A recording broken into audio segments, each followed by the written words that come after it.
Asterisk, asterisk. Part 1. Red Dust on Ash Mesa, asterisk, asterisk. The summer of 1883 had teeth. It bit into the Texas panhandle with a vengeance that left the land gasping. Grass turned to yellow straw, and the single water tank in Ash Mesa drawing crowds like Sunday sermon. Only this congregation came armed with buckets, curses, and the kind of desperation that made neighbors eye each other like coyotes over a carcass. Eli Cade squinted against the midday glare as he guided his horse down Main Street, dust devils dancing between the weathered buildings. At 34, he carried himself with the careful economy of a man who'd learned that wasted motion meant wasted water, and water meant life out here. His brother used to say Eli moved like he was saving up energy for some coming storm. 2 years since the stampede took Sam, and Eli still caught himself saving that energy, though he couldn't say what for anymore. The Copper Lark Saloon squatted on the corner like a hen on a nest. Its painted sign faded but defiant against the sun. Through the propped-open doors came the unlikely sound of piano music, not the usual honky-tonk hammering, but something that made a man think of green places and soft rain. Chopin, maybe, though Eli wouldn't bet his boots on it.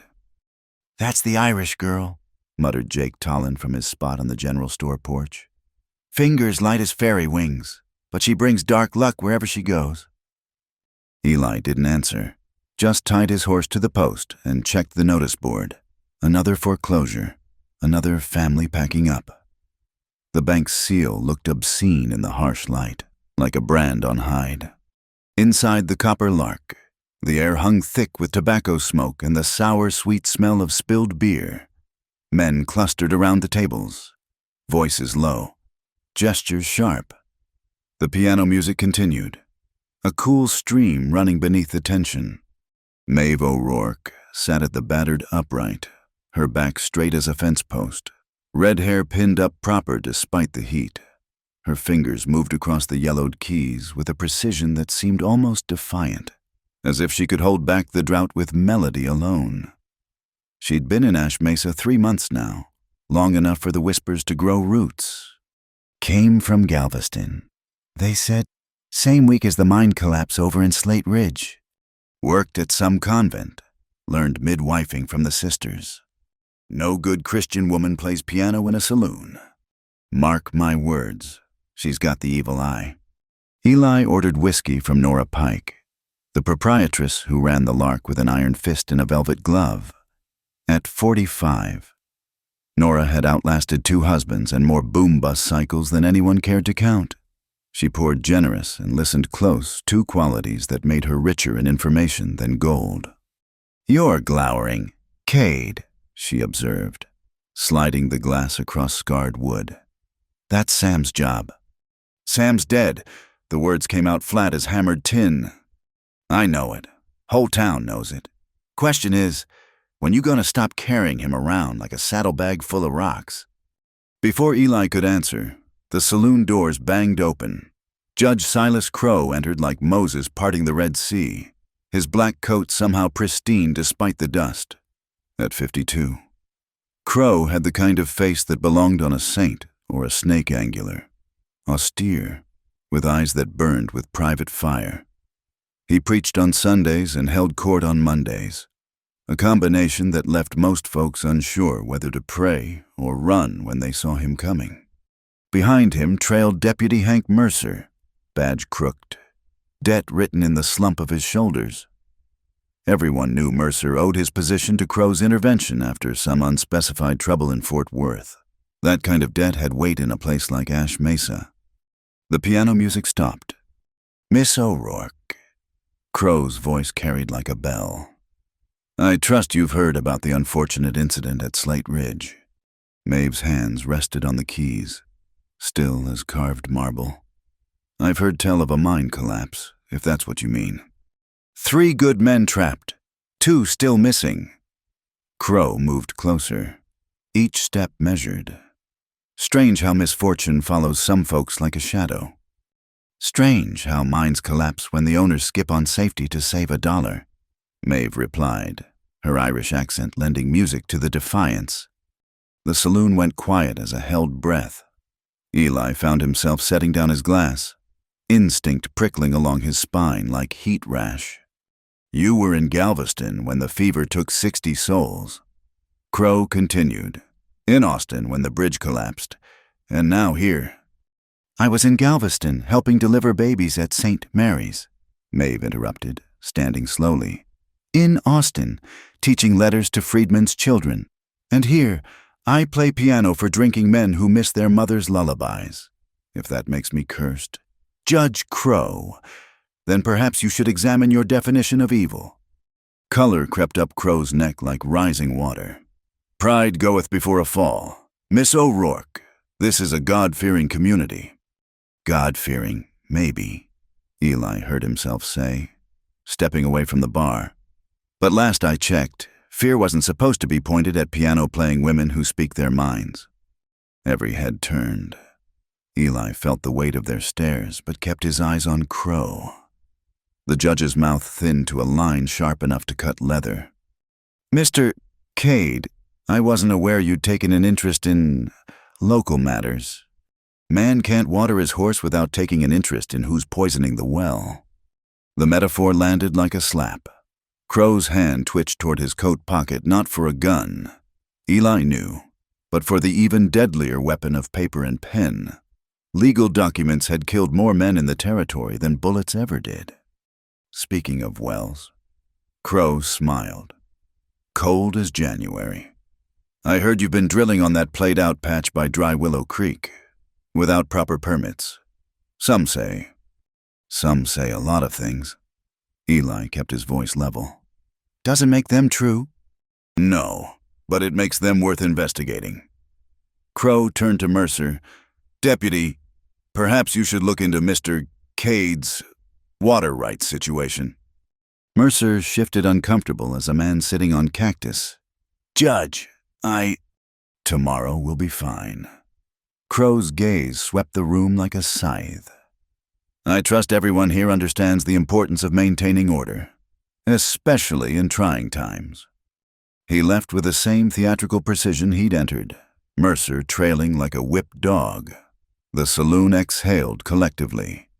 Well, Nora said into the silence, that was interesting as a rattler in a pickle barrel. Maeve sank back onto the piano bench, hands trembling slightly. Eli noticed, just as he noticed the way she pressed them flat against her skirt to still them. Thank you, she said quietly, not looking at him. Don't thank me yet. I just painted a target on both our backs. Better than letting him paint me as a witch. She attempted a smile that didn't quite reach her green eyes. Though I suppose now they'll say I've enchanted you. Let them say what they want. Eli drained his whiskey. I've got water to find and cattle to keep alive. Don't have time for fairy tales. But as he left the saloon, he could hear her playing again something fierce and complicated that sounded like storm clouds gathering.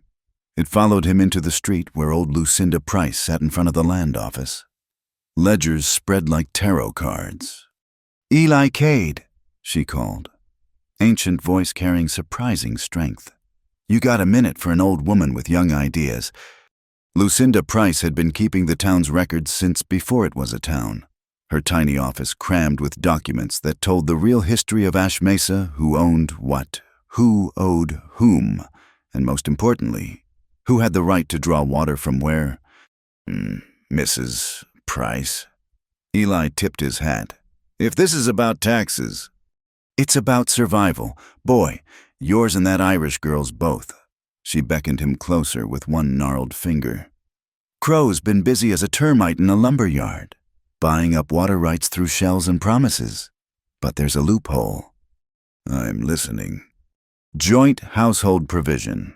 If a landowner establishes a legitimate household with a co-resident partner maintaining the property, temporary water rights remain intact pending final review. Her eyes glinted sharp as broken glass. Course, most folks interpret household to mean married, but the law just says co-resident partner with vested interest. Eli stared at her. You're suggesting I'm suggesting you think strategic. That girl needs protection. You need someone to hold your claim while you're moving cattle. Practical arrangement, nothing more. She closed her ledger with a snap. Course, what grows from practical seeds is anybody's guess. The idea was crazy as trying to grow corn in August. But as Eli looked back toward the copper lark, he could still hear that piano music fighting against the drought. And he thought about the way Maeve's chin had lifted when she faced down Crow. Proud as any queen. His ranch was dying by degrees. The banks circled like buzzards. And now Crow had his sights set on what little water remained. Maybe crazy was exactly what the situation called for. That night, Eli found himself standing outside the boarding house where Maeve rented a room, hat in hand. Words arranged and rearranged in his mind like poker cards he couldn't quite make into a winning hand. Through the window, he could see her silhouette, head bent over what looked like a letter. Before he could knock, she opened the door. Mr. Cade. No surprise in her voice. I wondered if you'd come. You did. News travels fast in a town this small. Mrs. Price already sent word. She studied him with those green eyes that seemed to see straight through to backbone. Are you here to propose a business arrangement? Or are you still deciding whether I'm worth the trouble? Both, I suppose. That earned him the first real smile he'd seen from her, quick and sharp as lightning. At least you're honest. Come in. We'll discuss terms. Her room was sparse but clean, with herbs hanging from the rafters and medical texts stacked neat as hymn books. It smelled of lavender and lemon, a defiant sweetness in the dusty world. I don't need rescue, she said, gesturing for him to sit. I've crossed an ocean alone, survived fever wards, and delivered babies in conditions that would make grown men faint. What I need is legal standing and a safe place to practice my trade without being run out on rails. And I need help holding on to water rights while I drive cattle to market? Eli found himself relaxing slightly. This was negotiation, not courtship. He could handle negotiation. Seems we might solve each other's problems. Might. She poured water from a china pitcher. Movements, precise. But you should know there's truth in some of those whispers. Not about curses or evil eyes. But trouble does follow me. I have a talent for being inconvenient to powerful men who prefer their women silent and their workers desperate. Sounds like we'll get along fine then. I've never been convenient to anybody. They talked until the moon rose full, hashing out details with the careful precision of two people who'd learned that trust was earned in increments, not given whole. By the time Eli left, they had an agreement. Come morning, Maeve O'Rourke would move her few possessions to the cabin by Dry Willow Creek. The arrangement would be proper separate quarters, shared labor, mutual benefit, business, nothing more. But as Eli rode home through the cooling night, he could still hear her music in his mind, and he wondered if anything in this life ever stayed just business when hearts were involved.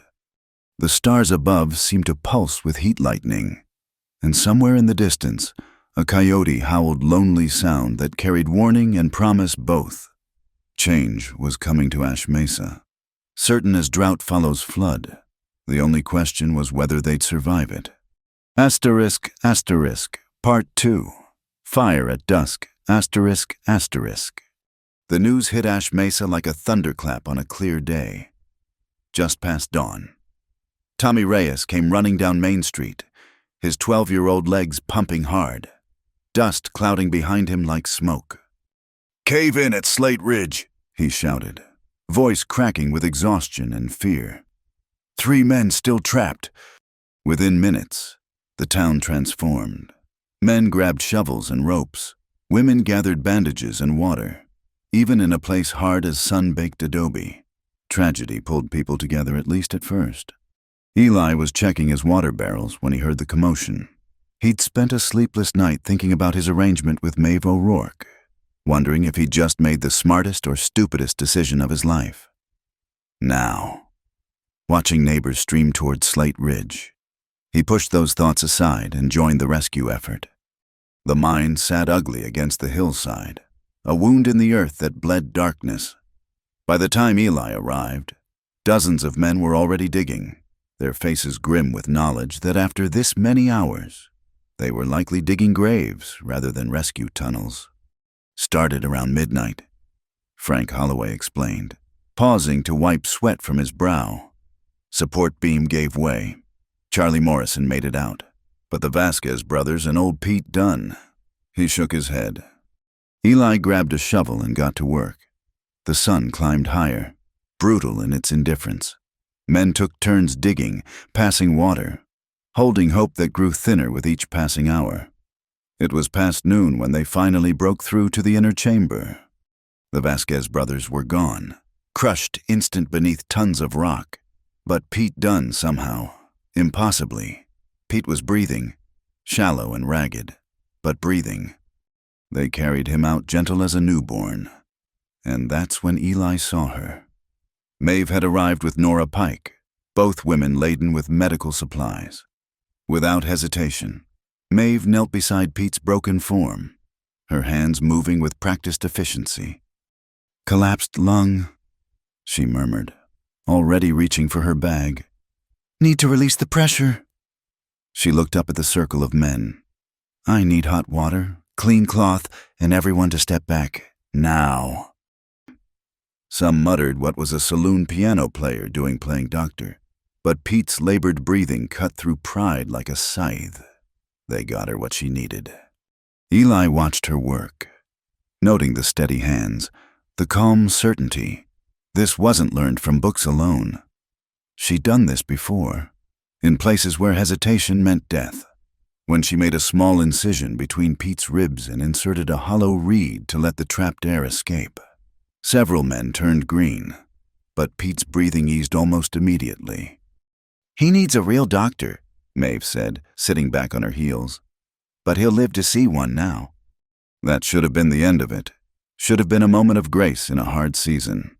But Judge Silas Crow had arrived during the rescue, and now he stood like a crow on a fence post, watching with calculating eyes. "Interesting," he said, loud enough to carry. "The mind collapses the very week Miss O'Rourke arrives in our vicinity, and now she appears at the rescue, ready with suspicious knowledge of anatomy." The gratitude in the air curdled like milk in heat. Judge, doctor, Elias Hartwell had finally arrived. Medical bag in hand, spectacles askew. This woman saved Pete's life with a procedure I've only read about in Eastern journals. We should be thanking her, not. We should be asking questions. Crow's voice rose, taking on the cadence he used from the pulpit. How many of you have noticed the pattern wherever this woman goes? Calamity follows. Galveston fever, Austin Bridge collapse, and now this. Correlation ain't causation. Eli found himself saying, every head turned toward him, including Maeve's. My brother taught me that. Said just because the rooster crows before sunrise doesn't mean the rooster brings the sun. Your brother is dead, Mr. Cade. Crow's words cut sharp. Perhaps you should be more careful about whose wisdom you follow. The crowd stirred uneasily. Eli felt heat rise in his chest, not the heat of noon, but something deeper, more dangerous. Before he could respond, Maeve stood. You want someone to blame?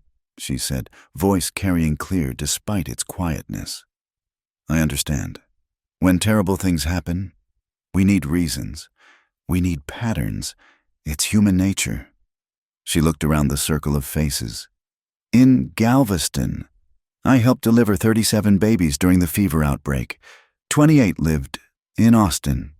I was teaching former slaves to read when that bridge fell nowhere near it. And here, she gestured toward Pete, who was breathing easier now. Here I used skills the Sisters of Mercy taught me to save a man's life. Pretty words.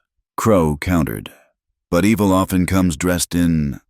A rock sailed through the air, missing Maeve by inches. Then another.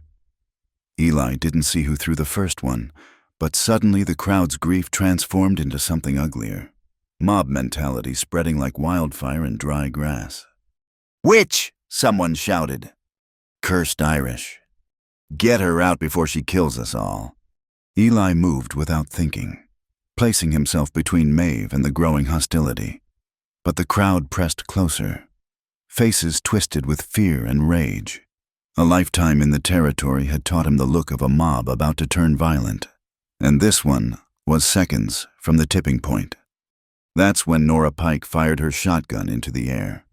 The blast echoed off the hills like Judgment Day. Everyone froze. "Next person throws a rock," Nora announced, reloading with practiced ease. "Gets introduced to the business end of Bessie here, and before any of you righteous citizens get ideas, remember I know every secret in this town, every debt, every affair, every midnight visit to my back rooms. You want to stone this girl, fine, but I'll be singing like a mockingbird at Sunday service about exactly what each of you gets up to when you think God's not watching." The silence stretched taut. Then, one by one, people began to back away. Not ashamed that would come later, but wary of Nora's threat. Within minutes, the mob had dissolved like sugar in rain. Crow remained, face dark with fury. "This isn't over. God will not be mocked, and neither will justice." "Funny how your version of both always seems to benefit your land deals," Eli observed. The judge's mask slipped for just a moment, revealing something cold and calculating beneath. Then he turned on his heel and strode away. Deputy Mercer scrambling after... "Well," Nora said, lowering her shotgun. "That was educational." Maeve hadn't moved throughout the confrontation, standing straight-backed despite the dust and heat. But now Eli saw her shoulders tremble slightly. "Thank you," she said quietly. "Both of you." "Don't thank us yet," Nora warned. "Crow's got his teeth in this now. He won't let go easy." She looked between them. "You two still planning that arrangement Lucinda mentioned?" Eli met Maeve's eyes. After what had just happened, he wouldn't blame her for running.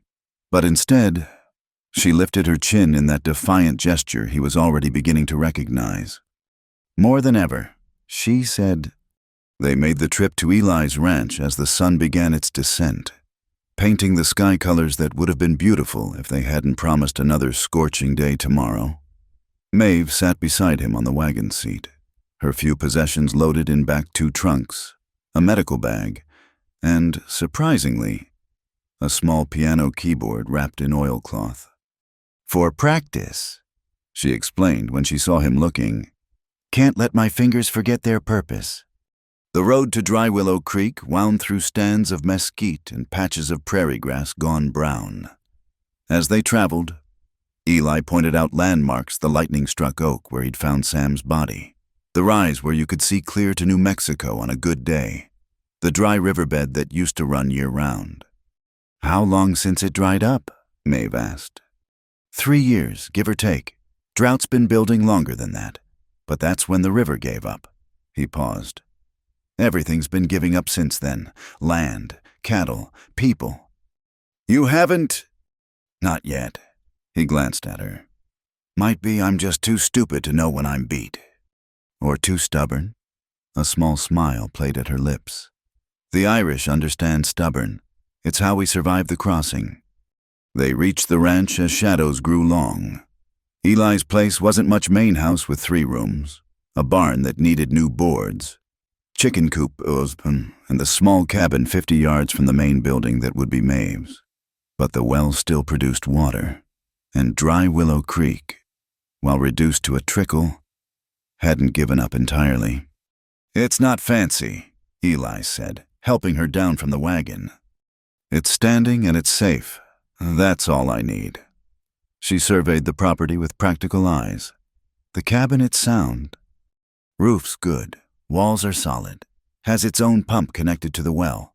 I'll help you clean it out. Make it proper. They spent the remaining daylight hours doing just that. The cabin had been used for storage, full of old tack and broken furniture. But beneath the dust, it was well built, with a stone fireplace and windows facing east to catch morning light. They worked mostly in silence, comfortable in shared labor. As darkness fell, Eli built a fire in the main house's stove while Maeve unpacked basic necessities, They ate a simple meal of beans and cornbread, planning the next day's tasks. It felt strange having another person at his table after so long alone, but not unpleasant, like a muscle remembering how to work after being idle. "I need to ask," Maeve said suddenly. "Your brother, you blame yourself." It wasn't a question. Eli set down his coffee cup, considering. Sam was checking the herd during a storm. I was supposed to go with him, but I was fixing a fence. Figured it could wait. He stared at his hands. "Lightning spooked the cattle. Stampede caught him in a box canyon. If I'd been there..." "You'd likely be dead too." Her voice was matter-of-fact, not cruel. "Guilt's a luxury, Mr. Cade. It lets us think we had control over things that were never ours to control." Speaking from experience, every woman who's lost a patient knows that weight. She met his eyes steadily. "But the living need us more than the dead need our guilt." Before he could respond, the sound of horses approaching fast made them both tense. Eli grabbed his rifle, moving to the window. 3 riders, faces hidden by darkness and bandanas. "Stay inside," he told Maeve, stepping onto the porch. The riders stopped just beyond the circle of lamplight. One threw something that landed with a thud on the porch, a feed sack with something dark seeping through the burlap. "Message from concerned citizens," the lead rider called, voice muffled but familiar. "That Irish witch brings nothing but trouble. Send her packing, or next time it won't be a warning." They wheeled and rode off before Eli could respond. He waited until the hoofbeats faded, then carefully opened the sack. Inside was a dead chicken, throat cut, with a note. "First the animals, then the well, then you." Maeve had ignored his order to stay inside. She stood beside him, looking at the grisly message with steady eyes.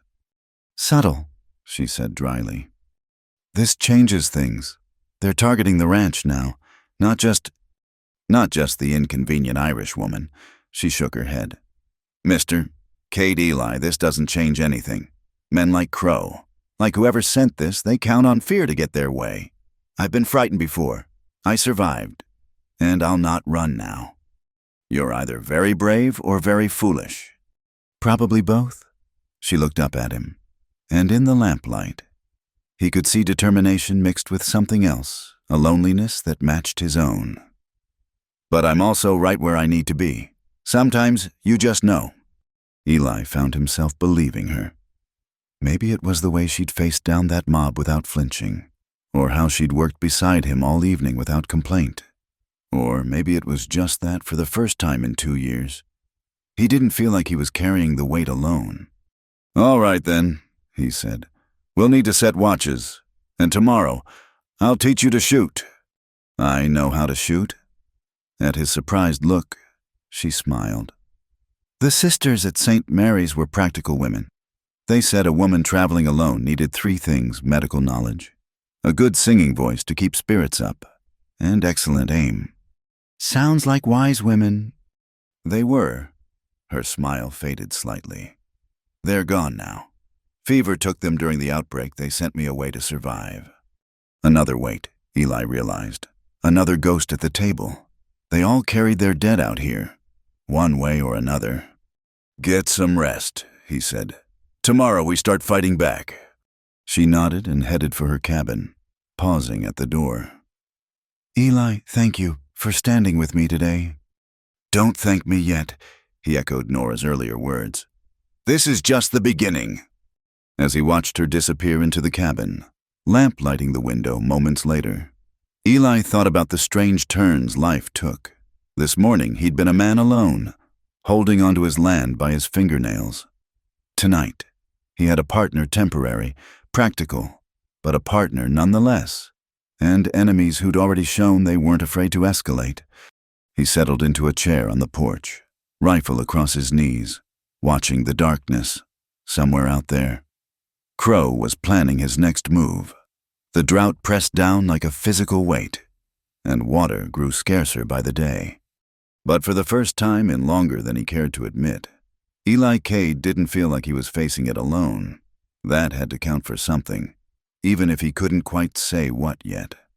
The stars wheeled overhead, indifferent to human struggles, and somewhere in the distance, a coyote howled, answered by another, then another, until the night filled with their wild chorus. Message received. Eli thought. The pack was gathering. Question was, which pack would prove stronger, crows, or the unlikely alliance forming here at Dry Willow Creek?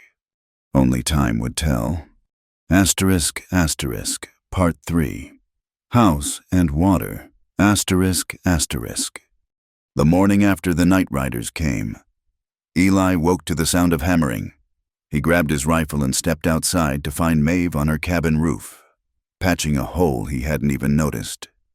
"You always start work before sunrise," he called up. Habit from the convent. Sister Margaret used to say idle hands were the devil's invitation. She paused to wipe sweat from her brow. Besides, couldn't sleep knowing rain might come through that hole. Rain. Eli laughed, short and bitter. Haven't seen proper rain in 6 months. It'll come. She said it with such certainty that for a moment, he almost believed her. Always does. Eventually, question is whether we'll be ready when it does. That set the tone for the following days. They fell into a rhythm as natural as breathing Maeve, taking the house and immediate grounds, while Eli worked the range and cattle. She proved as practical as she was proud, turning the neglected house into something resembling a home. "You don't have to do all this," Eli said one evening, finding his kitchen transformed. Clean curtains hung at windows. The floor was scrubbed to show wood grain he'd forgotten existed, and something that smelled like heaven itself bubbled on the stove. "I do, though." She stirred the pot rabbit stew, by the look of it. "This is my home now, temporary or not, and I'll not live in squalor when soap and effort cost nothing but sweat." He wanted to argue that it was temporary, just business, but the words stuck in his throat. Truth was, coming back each evening to lamplight and cooking smells and another human voice was becoming dangerously comfortable. "Teach me about the ranch," she said over dinner. "If I'm to be co-owner on paper, I should know what I'm owning." So he did. Showed her the ledgers first, the careful columns of figures that told a story of slow decline. Cattle prices down, feed costs up, water rights tangled in legal knots that seemed to tighten each year. "This contract with the bank," she pointed to one entry. "The terms seem predatory," Eli supplied. "Yeah, but it was that or lose everything when Sam died. Death makes a man stupid with grief, and vultures know it." She studied the papers with the same intensity she'd shown treating Pete Dunn. "There might be ways to renegotiate. I help the sisters with their accounts sometimes. Banks can be flexible when it suits them." "You do that. It's not your debt." "It is now, isn't it besides?" A small smile played at her lips. "I've always enjoyed making pompous men in suits squirm a bit." The next morning, she asked to learn proper riding, not the side saddle nonsense she'd been taught in Galveston. Eli saddled Bluebell, his gentlest mare, and watched Maeve struggle with mounting astride. "Stop laughing," she muttered, face red with effort and embarrassment. "I'm not." He was. "Here, put your weight in the stirrup, then swing up and over, like dancing, but vertical. If this is your idea of dancing, remind me never to attend a social with you."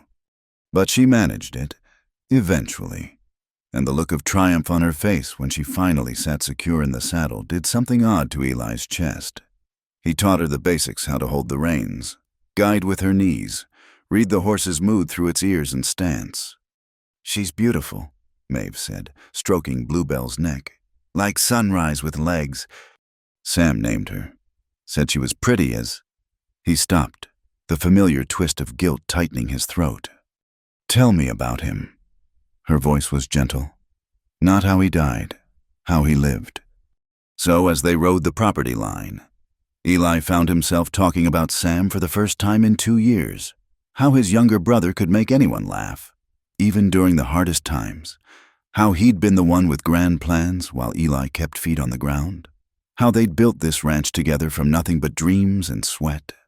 He sounds wonderful, Maeve said when he finally ran out of words. He would have liked you. I think, always did appreciate a woman who spoke her mind.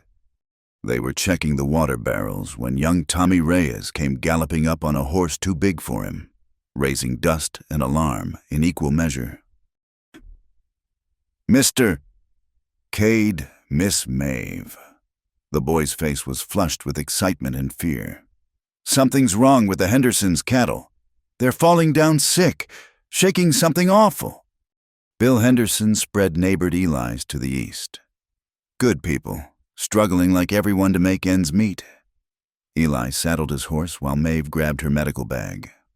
You don't know if it's something you can help, he warned. Won't know until I look. Will I? They found chaos at the Henderson place. Dozens of cattle lay on their sides, legs rigid, foam at their mouths. Bill Henderson stood in the middle of it all, looking like a man watching his life's work die by degrees. Started this morning, he said, voice hollow. They were at the water trough, then just this. Maeve was already kneeling beside one of the affected animals, checking its eyes, smelling its breath. The water, she said suddenly. Show me where they drank. The trough sat innocent in the morning sun, but Maeve approached it like it might bite. She scooped a handful, smelled it, then spat immediately. Don't let anything else drink from this. There's something in it. She paused, frowning. Eli, look at this. A fine white powder clung to the trough's edges, almost invisible unless you were looking. Maeve scraped some into a cloth. I've seen this before, at the convent infirmary. Loco weed seeds, ground fine and mixed with salt. Makes animals crave it, then poisons them slow. But loco weed doesn't grow around here. Bill protested. No, Eli said slowly, pieces clicking together in his mind. It doesn't. Someone brought this. The implications hung heavy. Poisoning a man's water was worse than burning his barn. It was an attack on life itself in this dry country. Can you save them? Bill asked Maeve. Some, maybe, if we work fast. She was already rolling up her sleeves. I need charcoal, lots of it, and every hand you can spare to help dose them. They worked through the heat of the day, forcing charcoal slurry down the throats of sick cattle. It was brutal, messy work. More than half the affected animals died despite their efforts. But by evening, the survivors were standing again, shaky but alive. I owe you, Bill said, exhausted but grateful. Both of you. You owe us nothing. Eli replied. Neighbors help neighbors. That's how it's always been. But riding home, he couldn't shake the cold certainty that this was escalation.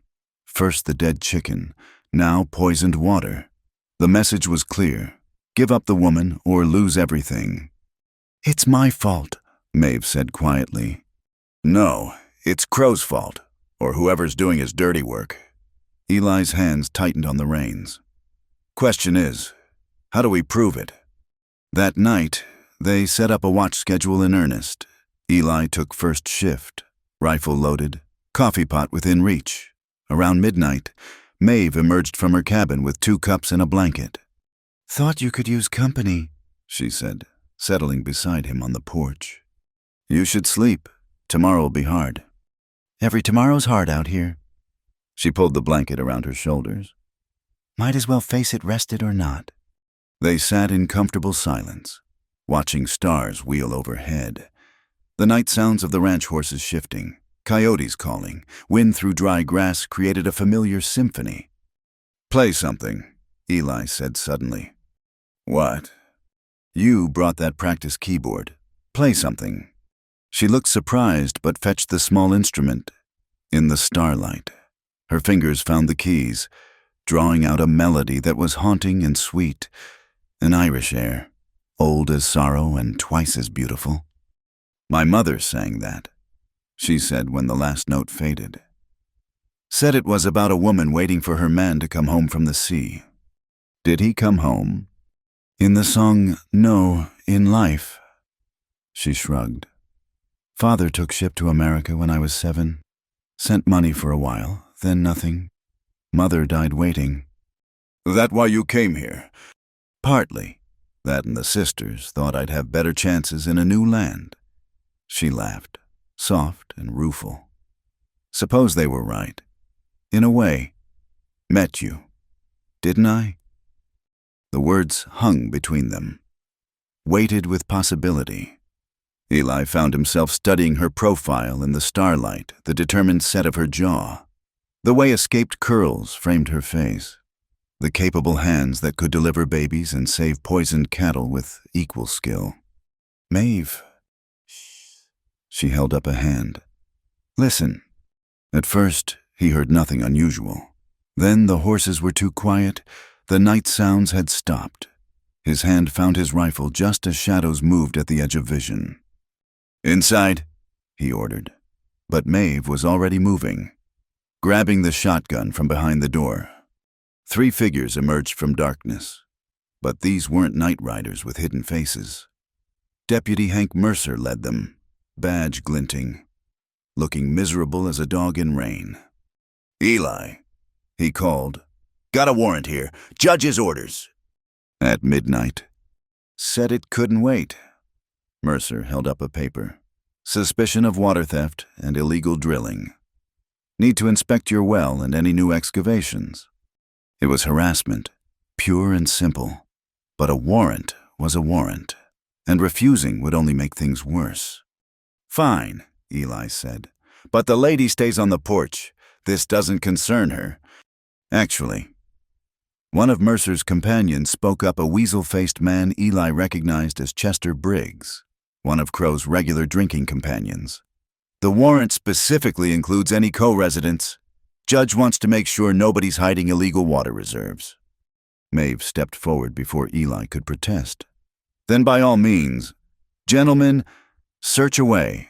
Would you like to start with my unmentionables drawer? Or shall we skip straight to accusing me of hiding a river in my petticoats? Even in the darkness, Eli could see Mercer flush. Ma'am, we're just following orders. They searched for an hour, lanterns casting wild shadows as they poked through barns and outbuildings. Found nothing.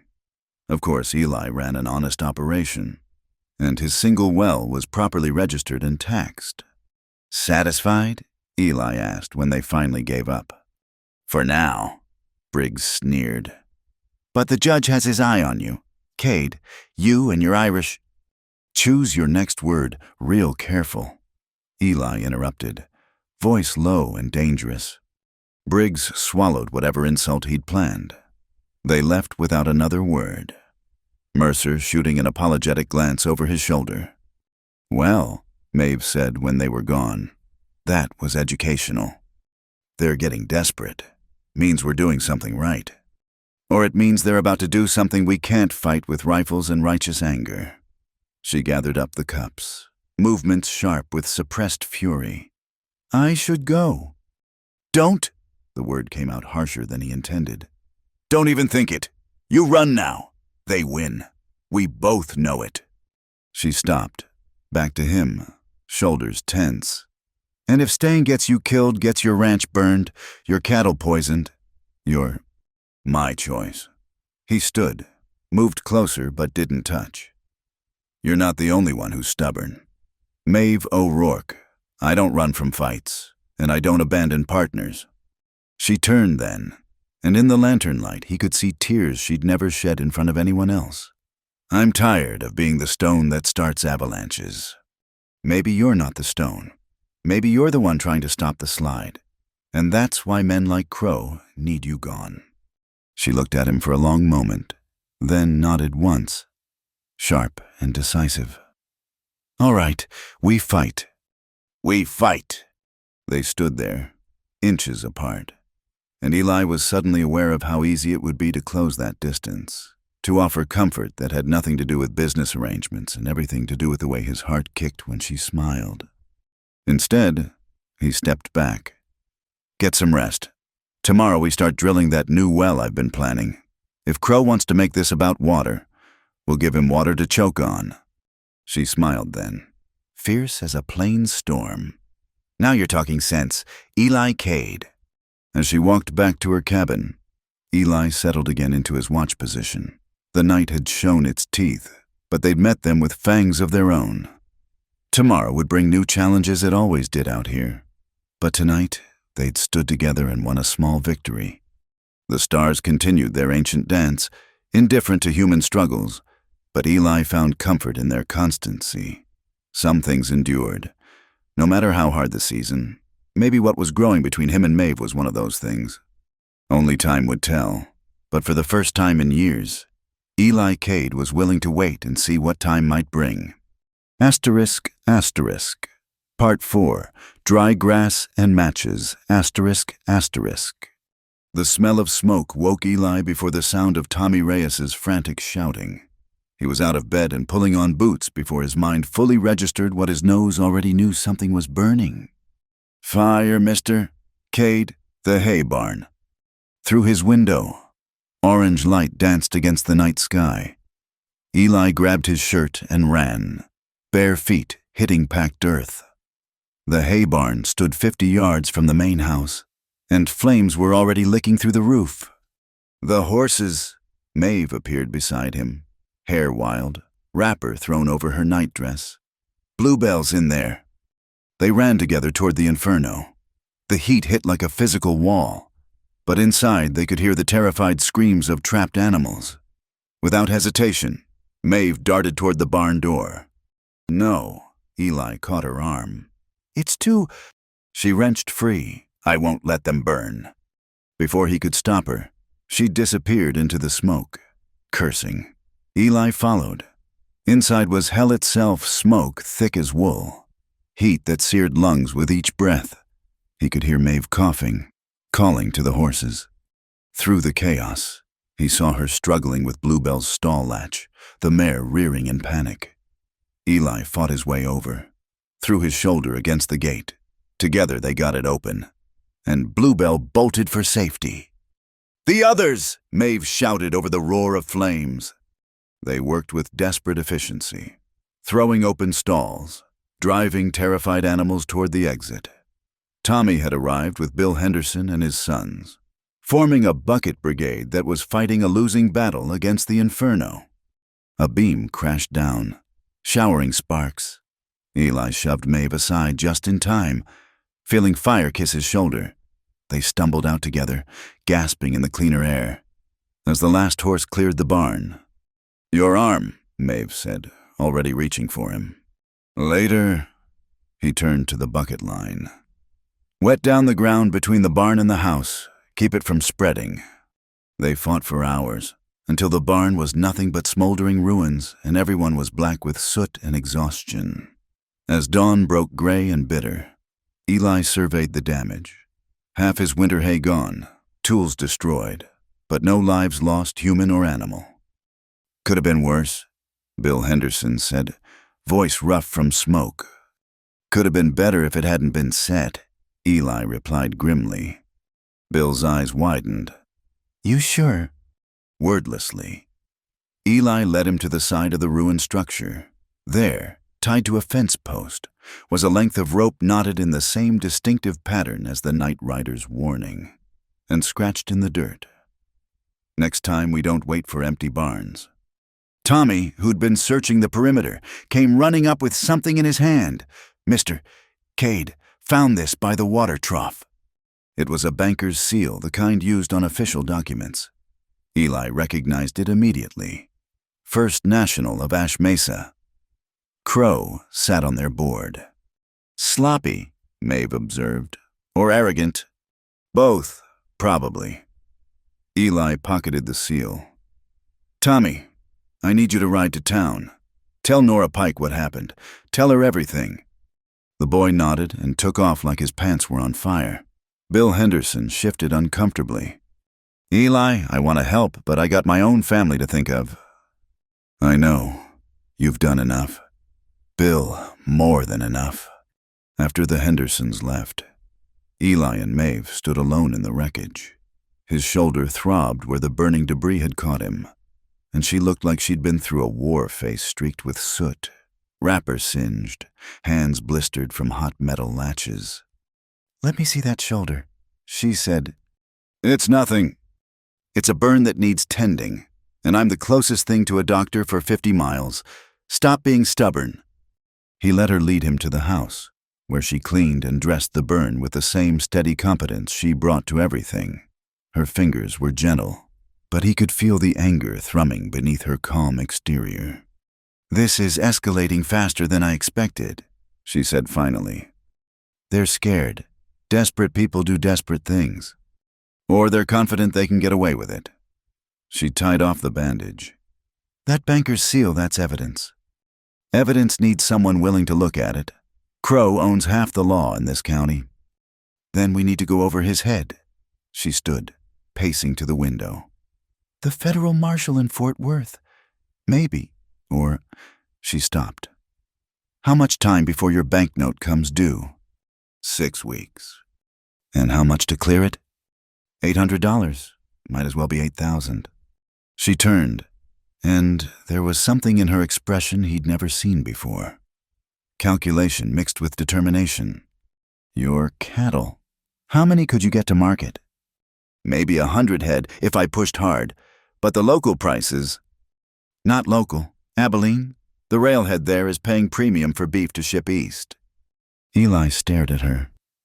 "That's a 2-week drive through drought country. Half the herd might die on the way. Or they might not, and premium prices would clear your debt with enough left to drill new wells." She moved back to him, eyes bright with possibility. "It's risky, but it's insane." "So is sitting here waiting for them to burn us out completely." She gestured toward the ruined barn. "They've shown they're willing to destroy everything. What have we got to lose?" "Us? We?" The words settled into Eli's chest like birds finding roost.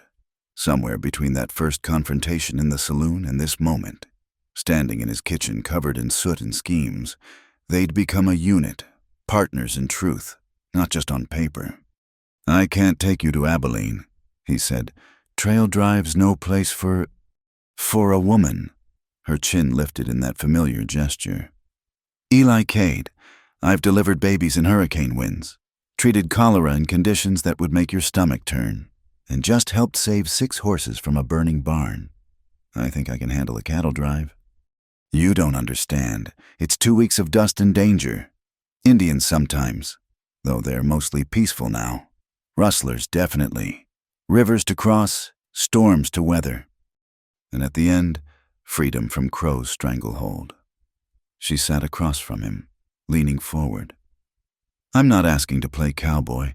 I know my limits. But I also know medicine, and trail drives need that. How many cowboys have you seen die from infected cuts or bad water that someone with medical knowledge could have prevented?" She had a point. Trail drives were dangerous, and having someone who could treat injuries and illness could make the difference between success and disaster. Still. "Why?" he asked. "This isn't your fight. Not really. You could leave tomorrow. Start fresh somewhere else." "Could I?" She laughed, but there was no humor in it. "Where would I go that Crow's kind doesn't exist? At least here, I've found..." She stopped, color rising beneath the soot. "What?" "Something worth fighting for," she finished quietly. "And someone worth fighting beside." The morning sun slanted through the window, highlighting the chaos of the night, their smoke-stained clothes, the medical supplies scattered on the table, the vulnerability in her green eyes. Eli made his decision. "All right, we drive to Abilene." Her smile was like sunrise after storm. "When do we start?" 3 days. Need to gather supplies. Hire a few extra hands if any'll come." He rubbed his face. Already tired, and the day barely started. "Need to move what hay we saved.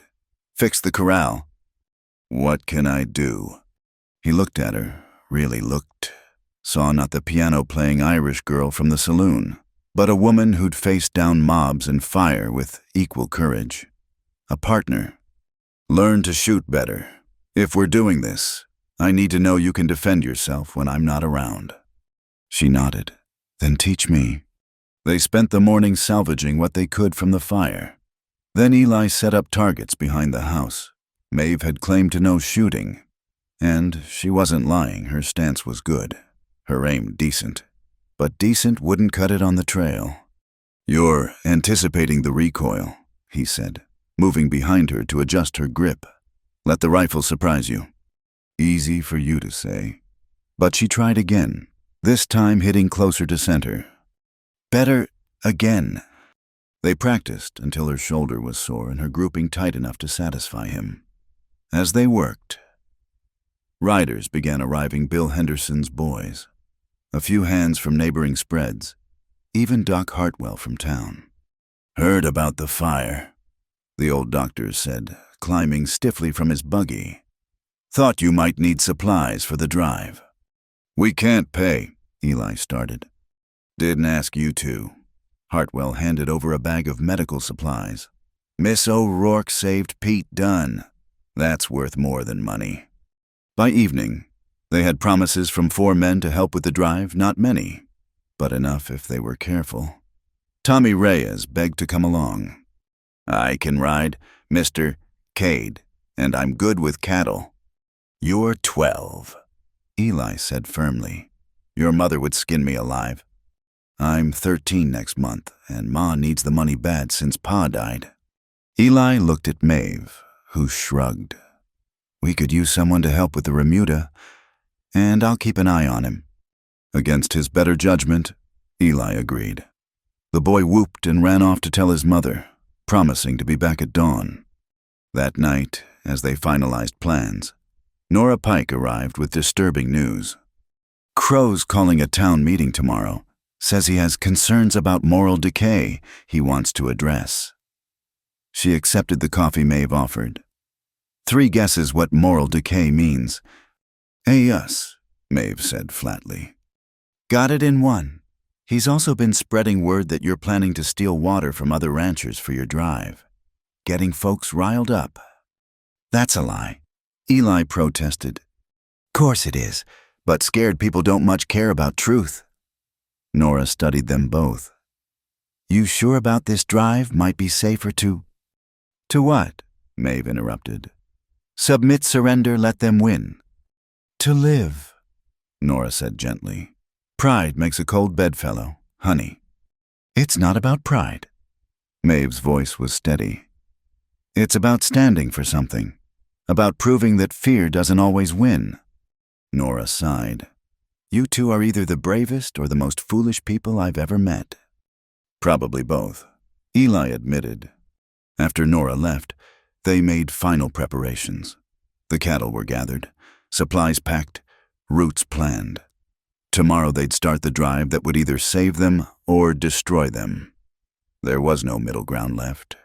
As midnight approached, Eli found Maeve standing by the ruins of the barn, staring at the stars. "Second thoughts?" he asked. "No, just thinking about how far I've come. 6 months ago, I was playing piano for tips and dodging grabby hands. Now I'm about to drive cattle across Texas with a man I've known 3 weeks. Regrets." She turned to him, and in the starlight he could see her smile. "Not one, you." He thought about it, about the safe, small life he'd been living since Sam died, about the walls he'd built around his heart, about how this slim Irish woman had blown through those walls like a tornado, leaving him exposed but somehow more alive than he'd been in years. "No," he said, "no regrets."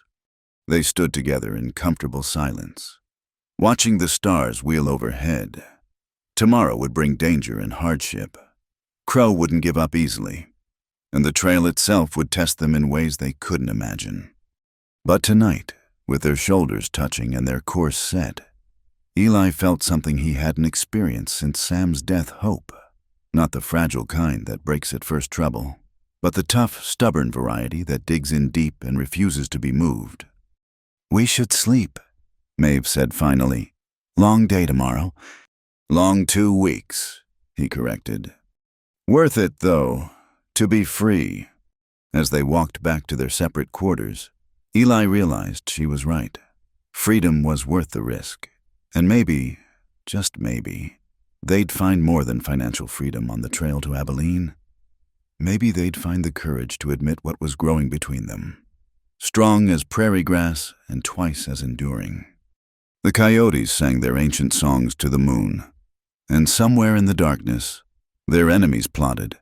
But Eli Cade and Maeve O'Rourke had made their choice. Come morning, they'd point their faces north and ride toward whatever fate awaited. Together! Asterisk, asterisk. Part 5, Blue Storm and Underground Currents. Asterisk, asterisk. They'd been on the trail 10 days when the blue norther hit. Eli had seen the signs, the unnatural stillness, the way the cattle bunched nervous as schoolchildren before a whipping.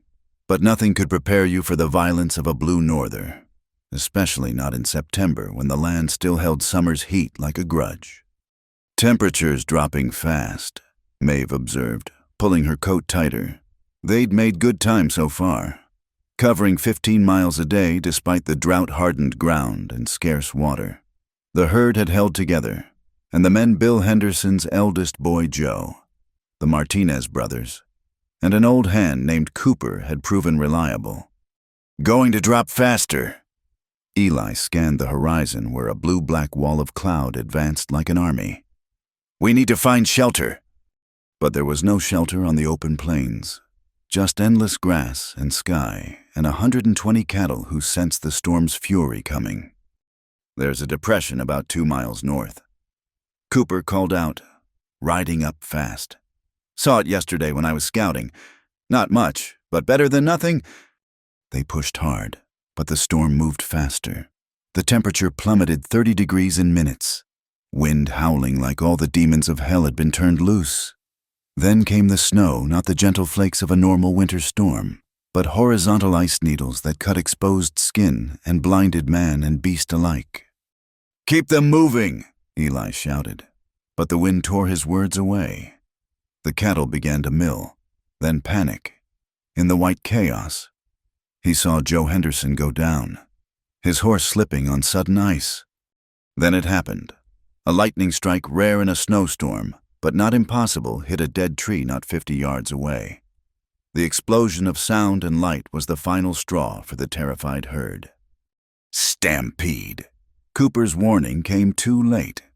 120 cattle became a single organism of fear and fury, running blind into the storm. Eli spurred his horse, trying to get ahead of them, turn them into themselves before they scattered across Texas. Through the driving snow, he glimpsed Maeve riding hard on Bluebell, her coat streaming behind her like wings. Get to safety, he yelled. But she either didn't hear or didn't listen. Instead, she produced something from her saddlebag, her shawl, bright red Irish wool, and began waving it like a flag, whistling sharp and high. It was insane. It was brilliant. The lead steers, confused by the storm, caught sight of the bright color and began to turn. Eli pushed his mount harder, getting alongside the leaders, using his rope to guide them into a wide circle. Slowly, agonizingly, the stampede became a mill, the cattle running in a great wheel that gradually slowed. That's when he saw Maeve go down. Bluebell had stepped in a prairie dog hole hidden by snow. Horse and rider went tumbling, disappearing into the chaos of hooves and snow.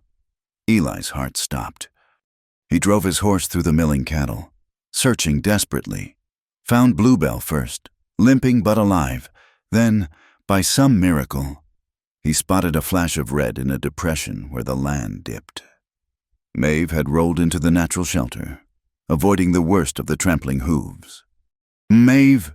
He was off his horse before it fully stopped, sliding down the icy slope to where she lay still. Blood on the snow. Too much blood. But she was breathing, conscious, even green eyes focusing on him with effort. Did we turn them? She asked. You turned them, you beautiful, reckless fool. He ran his hands over her quickly, checking for obvious breaks. Her shoulder was wrong, dislocated, not broken, and the blood, a gash on her side where something horn or hoof had caught her. Hurts, she admitted, then attempted a smile. But good hurt means I'm alive. The storm still raged, but the cattle had stopped running.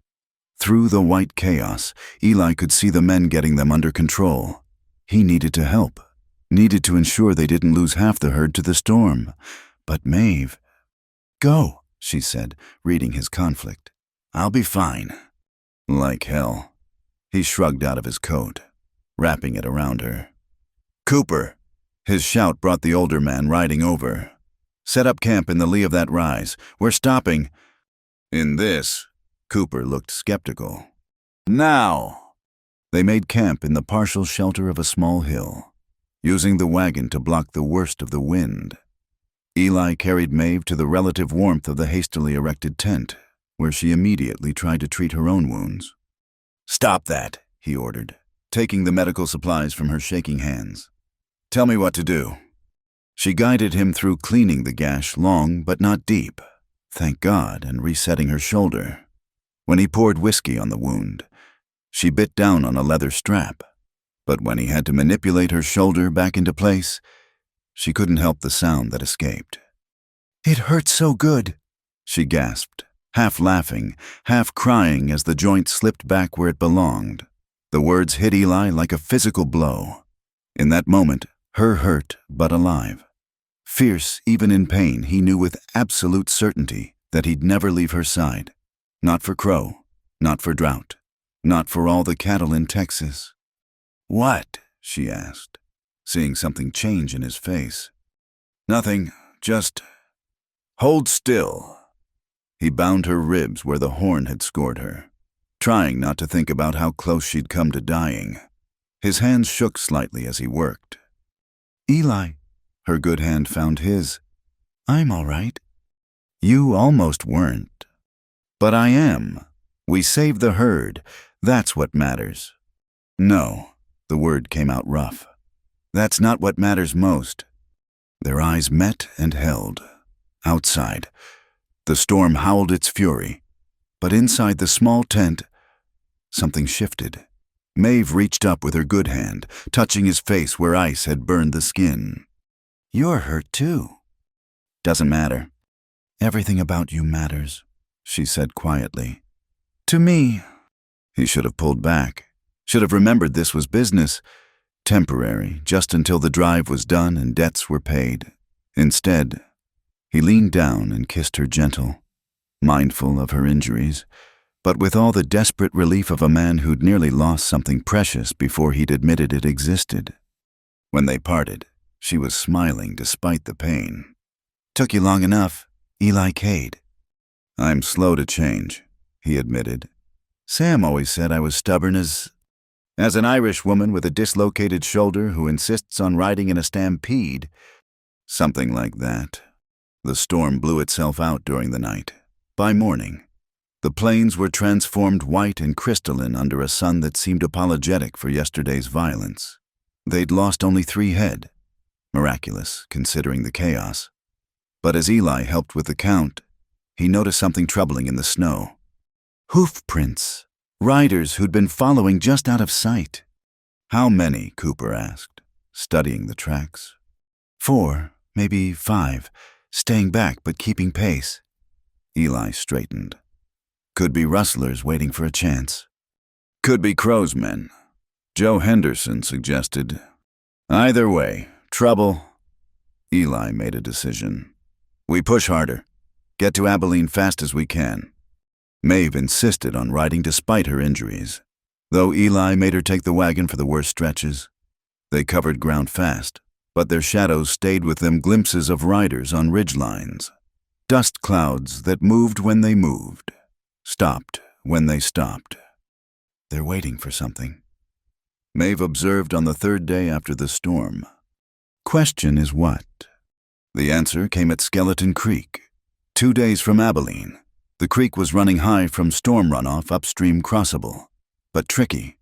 They were halfway across, cattle swimming and men shouting encouragement, when the riders made their move. 5 men, faces covered, guns drawn. They came down the far bank fast, firing into the air to spook the cattle. "Rustlers!" Cooper shouted, but Eli wasn't so sure. Rustlers wanted cattle. These men seemed intent on scattering the herd, making them hard to recover. The cattle, already nervous from the crossing, panicked. The orderly line broke into chaos, animals swimming every direction. In the melee, Eli saw one of the riders produce something from his saddlebag papers. Legal documents. This wasn't rustling, it was sabotage with a legal backup plan. "Keep the herd together," he shouted to his men, then spurred his horse toward the riders. Beside him, unexpected, came Maeve on Bluebell, rifle in hand despite her injured shoulder. "You should be in the wagon." "You should stop telling me what to do," she fired, her shot catching one rider's hat, sending it spinning into the current. The man cursed a voice Eli recognized. Chester Briggs should have known Crow would send his lapdog. Briggs wheeled his horse, raising his pistol. Eli's shot was faster. Catching the man's gun hand, the weapon flew into the creek as Briggs howled. "You'll pay for this. Cade Judge has papers abandonment of property, violation of water rights. Hard to serve papers at the bottom of a creek." Maeve's second shot hit the water inches from Briggs's horse. The animal reared, dumping its rider into the current. The other riders, seeing their leader floundering, lost heart. They fled upstream, leaving Briggs to swim for his life. Cooper and the Martinez brothers had turned the herd, getting them across despite the chaos, only a dozen head lost, swept downstream. They made camp on the far shore, everyone exhausted and soaked. As the sun set, Eli found Maeve checking her medical supplies, preparing for any injuries that might surface. "That shoulder must be screaming," he said, like a banshee at a wake. She smiled tiredly. "Worth it to see Briggs swim, though. Those papers he mentioned will be worthless when we pay off your note." She looked up at him. "We're going to make it. Eli, I can feel it." He sat beside her, careful of her injuries. "What you did today, in the storm, at the creek, you know you're not just hired help anymore, right? What am I then?" He thought about it, watching the sun paint the prairie gold and red. "Partner, in all ways. Equal partner. Wouldn't have it any other way." She leaned against his good shoulder, and they watched the stars emerge. Tomorrow they'd reach Abilene. Sell the cattle, pay the debt, return home free and clear. "What then?" she asked, as if reading his thoughts. "Then we build something, together, properly. You asking me to stay permanent like? Eli Cade. I'm asking you to marry me proper, if you'll have a stubborn, slow-changing cattleman with more pride than sense." She was quiet so long he thought she'd fallen asleep. Then, "Only if you'll have a reckless Irish woman who rides into stampedes and shoots at lawyers. Wouldn't have you any other way." They sealed it with a kiss as gentle as her injuries demanded, while around them the night sounds of the trail created their own music. Behind them lay storms and stampedes and men who'd stop at nothing to break them. Ahead waited Abilene and the chance at freedom. But in that moment, sitting by a dying fire with a woman who'd changed everything, Eli Cade felt richer than any cattle sale could make him. He'd found something worth more than land or water or gold. He'd found home. Asterisk, asterisk, Part 6, Troglodyte Gulch, asterisk, asterisk. They sold the cattle in Abilene for better prices than Eli had dared hope enough to clear the debt with money left for supplies and improvements. But the victory felt hollow as they prepared for the journey home. Chester Briggs had survived his swim and disappeared, which meant Crow knew exactly where they were and what they'd accomplished. "We could stay," Joe Henderson suggested over breakfast at the Drovers Inn. "Wait them out." "Can't." Eli counted out wages for the men. "Leaving the ranch empty too long gives Crow legal grounds to claim abandonment. We need to get back." "He's right," Maeve added, her shoulders still bound but healing clean. "Besides, running isn't winning. It's just postponing the fight." They'd been on the return trail 2 days when Cooper spotted the riders, not following this time waiting. 5 men blocked the trail at Troglodyte Gulch, a narrow passage between 2 hills that saved half a day's travel. Could go around. Cooper suggested. Could, Eli agreed. But I'm tired of going around. As they approached, the riders spread out. No covered faces this time. Chester Briggs sat in the center, his right hand bandaged, deputy's badge pinned crooked on his vest. Crow had called in favors to get him appointed. No doubt. Eli Cade. Briggs called out when they were in earshot. By the authority vested in me, you're under arrest. For what? Attempted murder, for starters. You shot me. Shot the gun out of your hand while you were attacking my legal property. Eli kept his voice calm, though his hand rested near his pistol. Any judge outside Crow's pocket would call it self-defense. Lucky for me, we're going back to Ash Mesa then. Briggs grinned, ugly with triumph. The woman, too. Assault with a deadly weapon. She missed. Tommy Reyes piped up from his position with the remuda. I saw it. She only shot near you. Shut up, boy. One of Briggs's men started forward, but Cooper's rifle swinging up stopped him cold. Anyone touches the kid answers to me, the old hand said quietly. The tension stretched taut as fence wire, 6 of them against 5. But Briggs had the badge, worthless though it might be. Violence here would only strengthen Crow's position. There's another way, Maeve said suddenly. She rode Bluebell forward, stopping just out of reach. You have warrants. Right here. Briggs patted his coat. May I see them? I have some legal training. At Eli's surprised look, she added, The sisters taught more than medicine and music. Briggs hesitated, then pulled out the papers. Don't matter what they say. You're coming with us.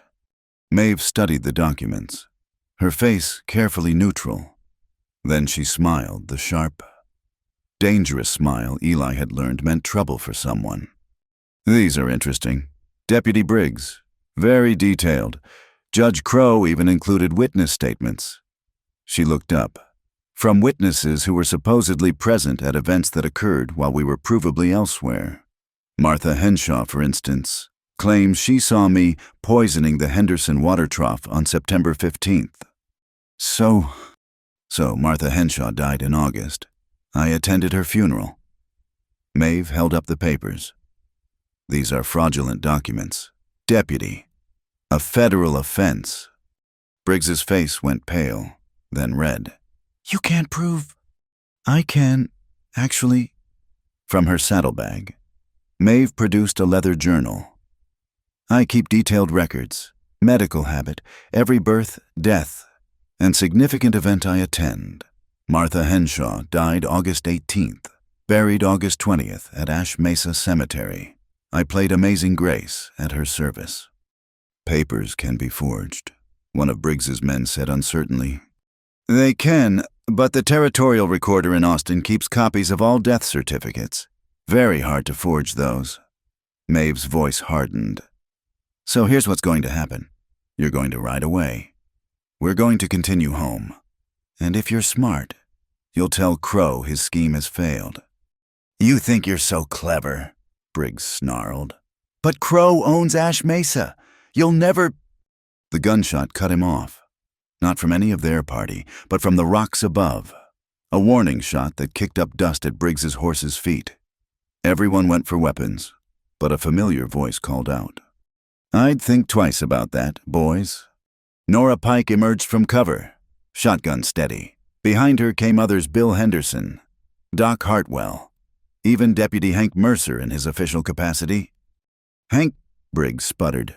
What are you... Doing my job, Mercer said tiredly.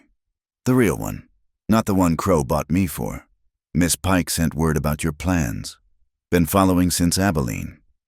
This is conspiracy. Briggs's voice climbed toward hysteria. No, Mercer corrected. This is justice. Chester Briggs, you're under arrest for fraud, attempted theft, and conspiracy to deprive citizens of their legal property. You can't, Crow will.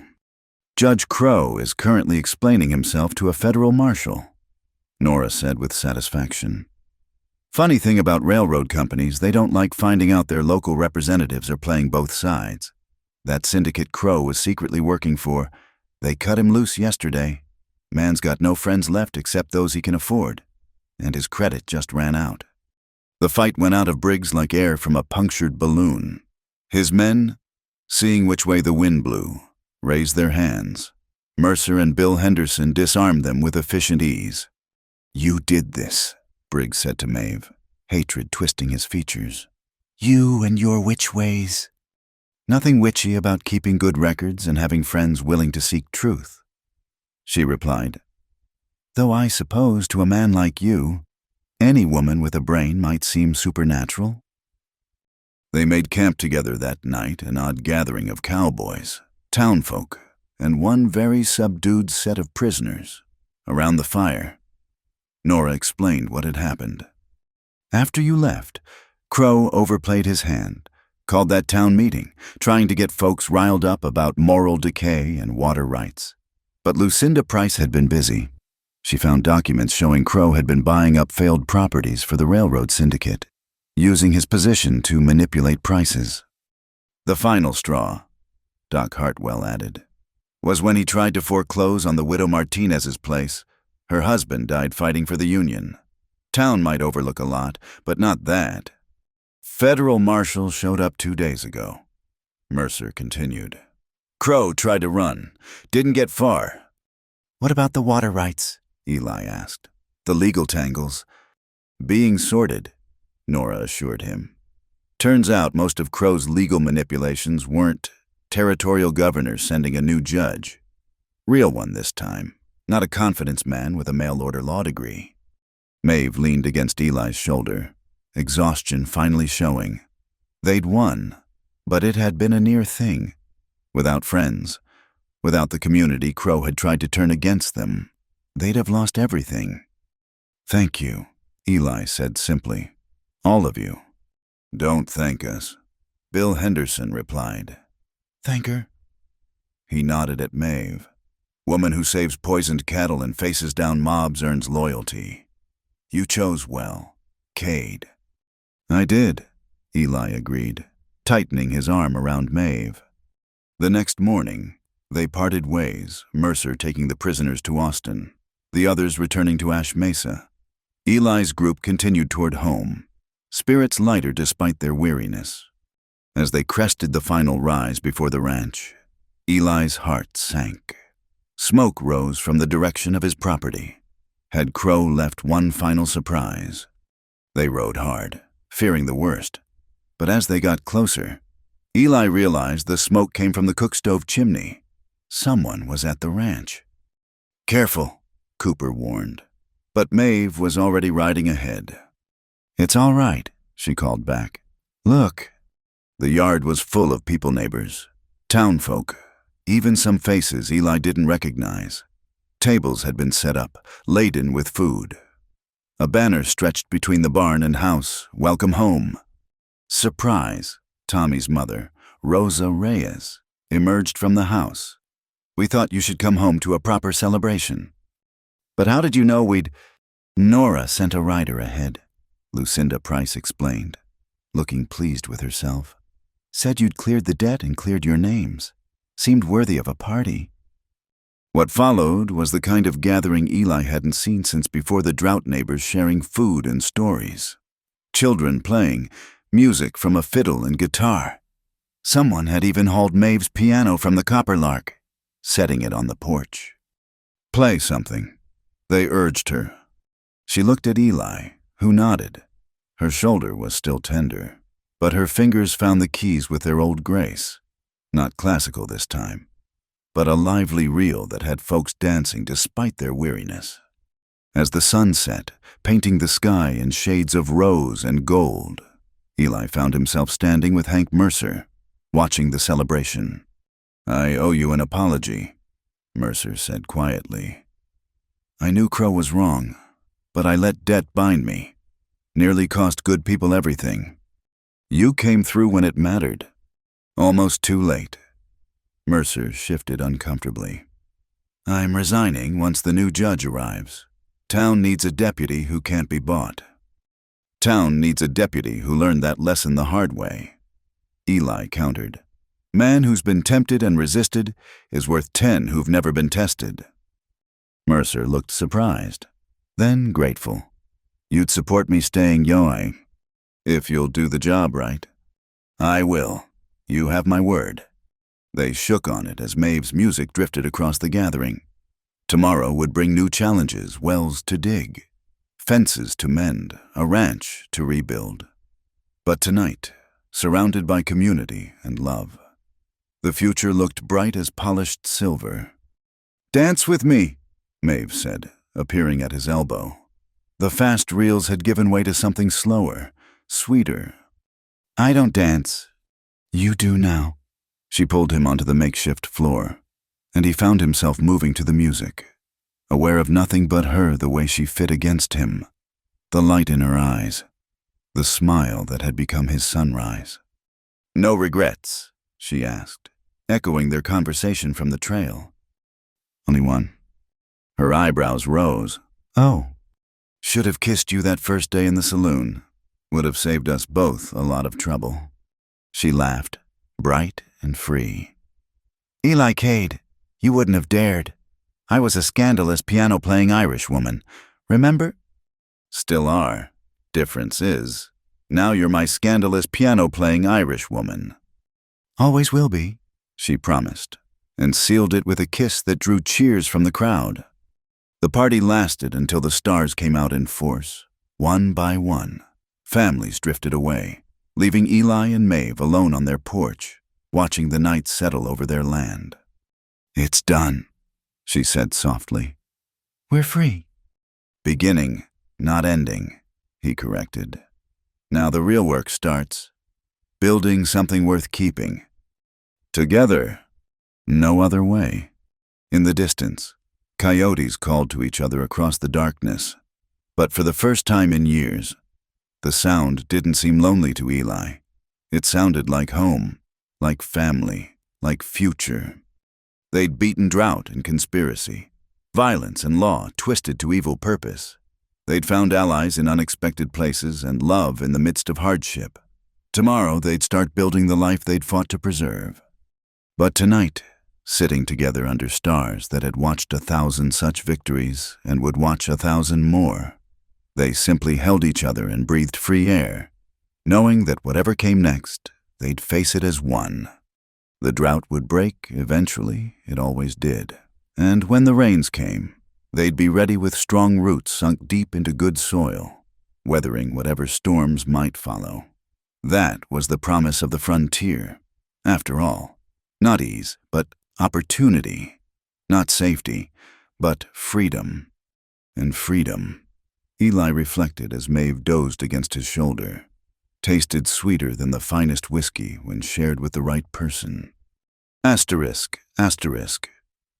Part 7, Rising Water and Gunfire. Asterisk, asterisk. The rains came 3 weeks after their return, first as a whisper of clouds on the horizon, then as a proper storm that had folks dancing in the streets. But what started as salvation quickly turned to catastrophe. The drought-hardened ground couldn't absorb the water fast enough, and Dry Willow Creek, dormant so long, roared back to life with vengeance. Eli woke to Tommy Reyes pounding on his door, the boy soaked through and wild-eyed.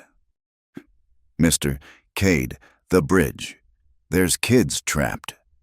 He was moving before the words fully registered. Grabbing his rope and slicker, Maeve appeared from her cabin. Their marriage was set for next month. Propriety, maintained until then, already dressed and carrying her medical bag. How many? She asked Tommy as they saddled horses. 5, maybe 6. They were playing in the old mill when the water rose. The old mill sat on an island in the creek, connected to shore by a wooden bridge that had seen better decades. In dry times, children used it as a fort. Now it was a death trap. They rode hard through sheets of rain, joined by others who'd heard the alarm. By the time they reached the creek, a crowd had gathered. The bridge was already underwater, creaking ominously as debris slammed against its supports. Sarah's in there, Martha Coleman sobbed. My baby girl.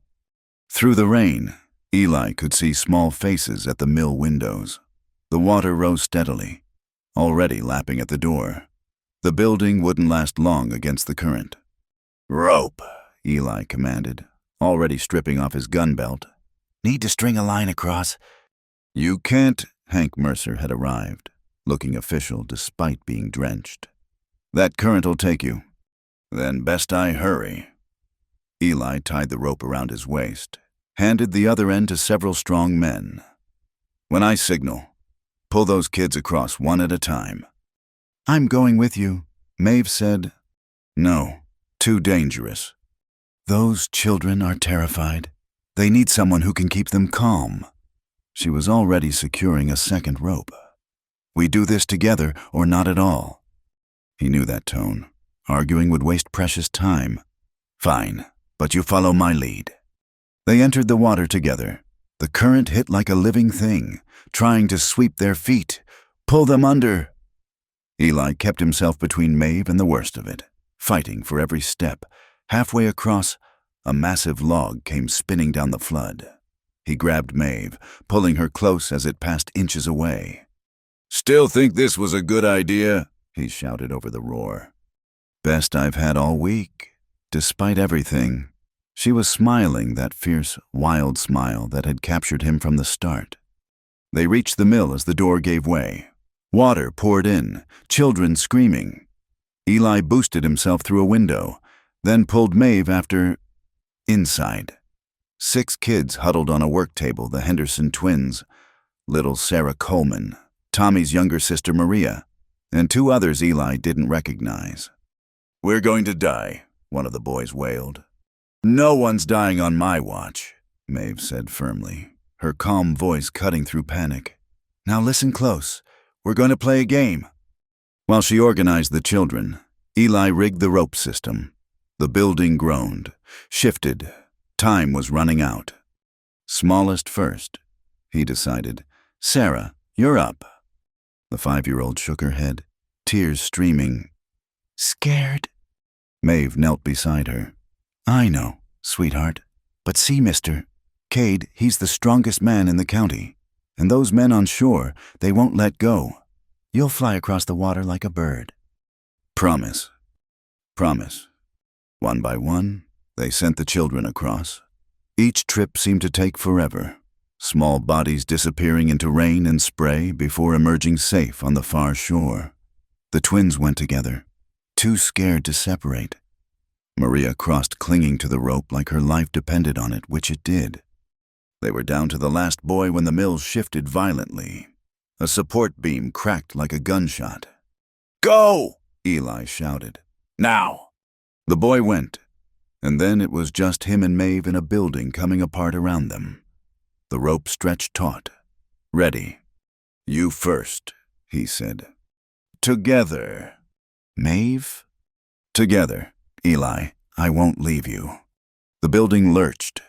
No time to argue. He wrapped his arms around her, and they went into the torrent as one. The water was worse now, debris-filled and violent. Something struck Eli's shoulder, sharp pain, then numbness. He held tighter to Maeve, to the rope, to hope. The shore seemed impossibly far.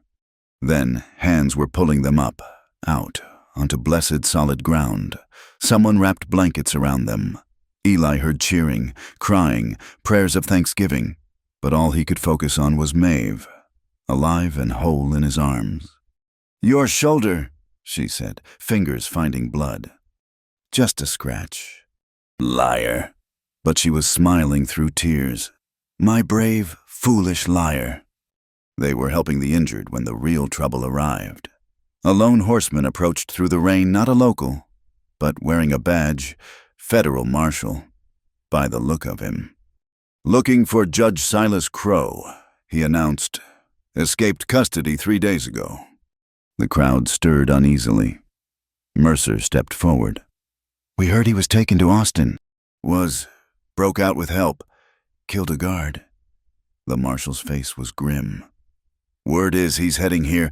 Something about unfinished business." Eli and Maeve exchanged looks. Of course Crow wouldn't accept defeat. Men like him never did. We'll organize searches, Mercer said, taking charge. Post watches. Won't need to, a familiar voice called out. I'm right here. Silas Crow stepped from behind the mill ruins, pistol drawn. He looked like madness itself. Clothes torn, face gaunt, eyes burning with fanatic fervor. Behind him emerged 3 hard cases, guns ready. Nobody move, Crow commanded. This is between me and them. He gestured at Eli and Maeve. The thorns in my side, the corruption that destroyed everything I built. You destroyed yourself, Eli said, stepping slightly in front of Maeve. Greed did what we never could. Greed? Crow laughed, ugly and bitter. I was bringing progress order. The railroad would have made this town rich. Would have made you rich, old Lucinda Price corrected from the crowd. Rest of us would have been beggared or buried. Silence! Crow's gun swung toward her, and that was Eli's chance. He moved, drawing and firing in one smooth motion. Crow's pistol flew from his hand as he screamed. His men started to react, but the crowd had seen enough. These weren't townfolk anymore. They were a community defending their own. Rocks flew. Cooper appeared with his rifle. Nora Pike had her shotgun. Drop them, Mercer ordered, his own weapon steady. Now. For a moment, violence teetered on a knife's edge. Then the federal marshal spoke. You boys got 2 choices. Surrender to me, or to them. He indicated the angry crowd. I know which I'd pick. Crow's men weren't stupid.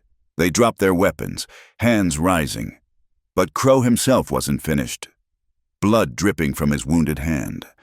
He produced a second gun from his coat. If I can't have this town, he snarled. No one. Maeve moved faster than thought. The thrown scalpel from her medical bag caught Crow in the wrist, making him drop the weapon. He staggered back, stepped wrong on the muddy bank, and fell, right into the still raging flood. Help him! Someone shouted, but the current had him. Crow surfaced once. Mouth open in a scream, the water swallowed, then vanished downstream. Hank Mercer and 2 others ran along the bank, trying to spot him. They searched for an hour before giving up. The federal marshal was philosophical. Waters claimed more men than bullets out here. He made his choice. Later, much later, when the rain had stopped and the injured were tended, Eli found himself standing with Maeve at the creek's edge. The water still ran high, but calmer now. No longer the destructive force that had nearly claimed so much. It's over, she said quietly. That part is. Rest is just beginning. She took his hand. The children would have died without you. Would have died without you keeping them calm. We make a good team. The best. She leaned against him, mindful of his bandaged shoulder. Though next time, maybe we could save people without quite so much swimming. I'll see what I can arrange. They stood in comfortable silence, watching the water that had brought both destruction and deliverance. Tomorrow there would be rebuilding to do, damages to repair, but the drought was broken.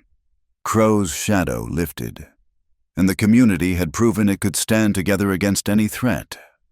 Eli, Maeve said suddenly, I don't want to wait for the wedding.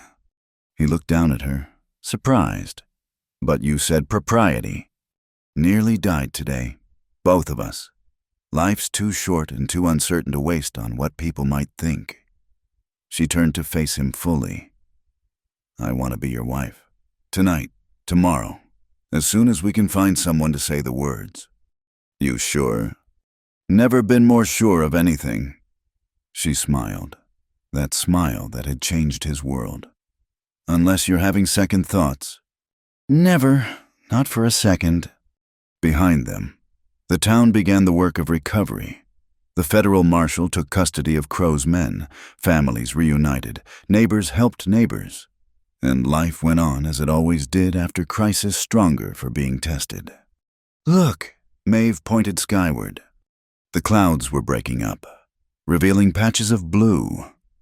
And there, arcing across the sky, was a rainbow promise of better days ahead. Good omen for a wedding, Eli observed.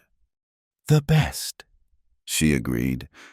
They walked back toward town hand in hand, ready to face whatever came next.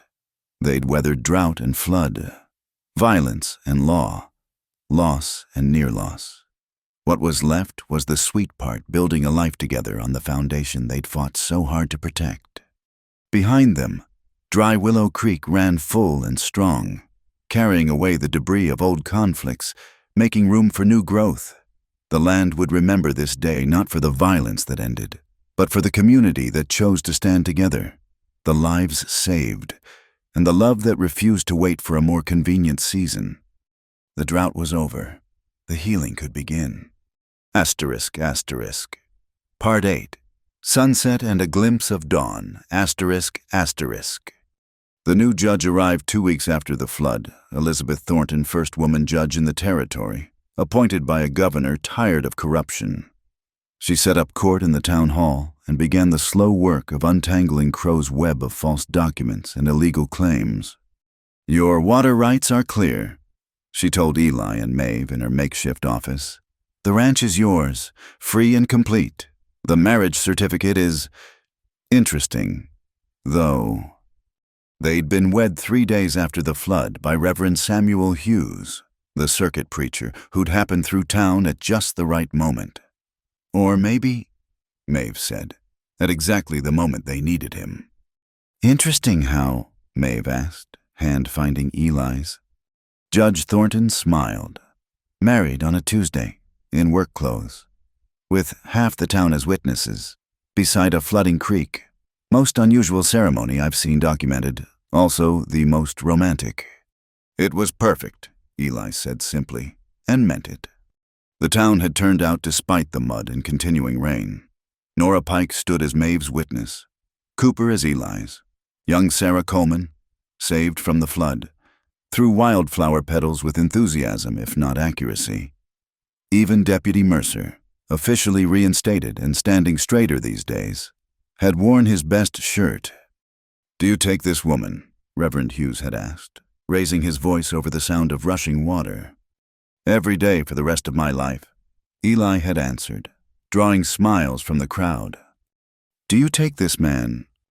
Already have, Maeve replied, just making it official for the paperwork. Now, in the judge's office, that paperwork was being finalized along with everything else. There's a reward, Judge Thornton mentioned. For information leading to Crow's resolution, $500. I assume you'll want to claim it. Eli looked at Maeve, who shook her head. Give it to the school fund. Town's children deserve better than a one-room shack and shared books. The judge made a note. Speaking of children, she glanced meaningfully at Maeve. The town needs a proper midwife. The stipend isn't much, but I accept, Maeve said immediately. Though I'll keep playing piano at the Copperlark too. Music's good for the soul. They left the courthouse hand in hand, stepping into autumn sunshine. The rains had done their work. Grass grew green where brown had ruled, and Dry Willow Creek ran steady and clear. The ranch had never looked better. Mrs. Cade, Eli said, still enjoying the sound of it. Ready to go home. Been ready since the day I met you. Just took us both a while to figure it out. They rode home past fields being prepared for planting, past neighbors rebuilding what the flood had taken. Bill Henderson waved from his porch, where he sat with his wife watching their children play. Doc Hartwell's buggy passed, the old man tipping his hat with a grin. Heard the news, he called. You'll be taking over my birthing calls. If you'll help me set up proper, Maeve replied. This town deserves real medical care. Already ordered supplies from San Antonio. We'll make a proper practitioner of you yet. Young lady. At the ranch, they found Tommy Reyes fixing the corral gate, part of his regular work now that Eli paid him fair wages. His mother, Rosa, had taken over the garden, coaxing vegetables from soil that remembered how to live. A letter came, Tommy said, handing over an envelope. From Austin. The return address was the Territorial Bank. Eli opened it cautiously, but his worry turned to surprise. It was a certificate of account closure, their loan marked "Paid in Full" with a handwritten note. "With compliments on your perseverance. Some fights are worth backing. A friend." "Lucinda?" Maeve guessed. "She mentioned having connections in Austin." "Whoever it was, we're free and clear." Eli folded the paper carefully. No debts, no threats, no shadows hanging over us. That evening, they sat on their porch, their home, their future spread before them like promise. Maeve had brought her piano from town, and it sat in the parlor now, waiting for evening songs. The medical supplies Doc Hartwell ordered would arrive next week. Plans for a proper barn were sketched on the kitchen table. "Play something," Eli requested, as he did most evenings. She went inside, and soon music drifted through the windows, not sad Irish airs or formal classical pieces, but something new, bright and hopeful as spring rain. "What's that called?" he asked when she returned. "Doesn't have a name yet. I'm composing it." She settled beside him, fitting against his side like she'd been carved to go there. "Thought we should have our own song, something that's just ours. Like everything else we're building." Exactly like that. They sat in comfortable silence, watching the sun paint the sky in shades of gold and rose. Somewhere in the distance, cattle lowed contentedly. The windmill Eli had started building creaked in the breeze, promising easier water access come next summer. "Any regrets?" he asked. Their old question. "Just one." He looked at her, surprised. "What?" "That it hurts so good," she said softly. "Isn't just about the pain anymore. It's about the joy, too, the kind that fills you up so full it almost aches, the kind I feel every time I look at you." He kissed her then, long and sweet, tasting promise and permanence and the particular peace that comes from surviving storms together. When they parted, the first stars were appearing. Eli pointed to a bright one on the horizon. "Sam used to say stars were promises, each one a good thing waiting to happen." "Then we've got a sky full of promises ahead." Maeve stood, tugging his hand. "Come on. Rosa left stew on the stove, and I want to go over those barn plans. If we're building, might as well build it right." "Yes, ma'am." Inside, their home waited no longer a bachelor's quarters or temporary shelter, but a true home. Pictures on the walls, curtains at the windows, 2 chairs at the table instead of 1.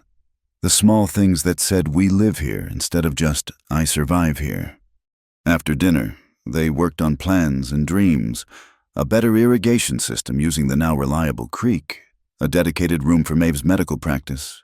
Maybe, when the time was right, a nursery. "Big dreams," Maeve observed. "Why dream small? We've already done the impossible." He gestured around them. Survived drought and flood, fought off powerful men, found love in the middle of chaos. Rest should be easy. "Nothing's easy out here."